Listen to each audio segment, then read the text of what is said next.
Assalamualaikum warahmatullahi wabarakatuh. Perkenalkan, nama saya Muhammad Asma Fikri dengan NPM 6020210082 dari kelas B Fakultas Psikologi Universitas Pancasila. Di sini saya akan menjelaskan tentang validitas dalam penelitian eksperimen. Validitas alat ukur sendiri yaitu adalah seberapa besar alat ukur mampu mengukur apa yang diukur.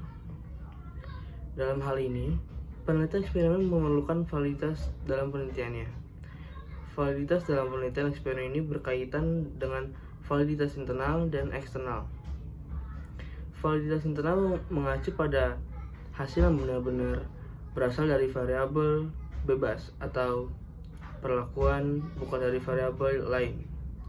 Pada validitas internal ini terdapat hal-hal yang perlu diperhatikan dan dikendalikan oleh peneliti seperti histori, yaitu berkaitan dengan adanya peristiwa yang dimiliki masing-masing individu sehingga dapat mempengaruhi tingkah laku.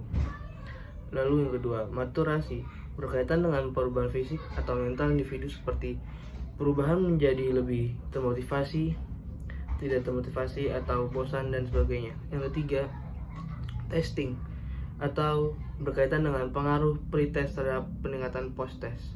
Yang keempat, instrumentasi, berkaitan dengan kurang konsistensi instrumen atau tidak reliable.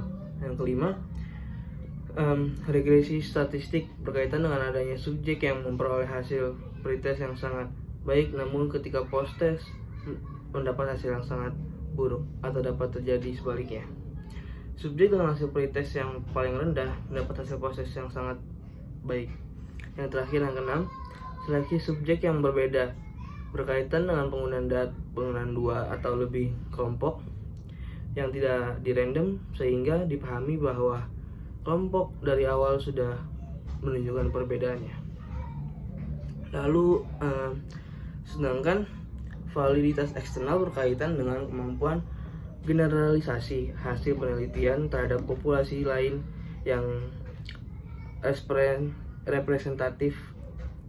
Hal-hal yang perlu diperhatikan dalam validitas eksternal diantaranya yaitu yang pertama ada interaksi pretest perlakuan, di mana kelompok yang telah mengikuti pretest dapat saja mengingat soal post-test sehingga perubahan dapat saja bukan karena perlakuan.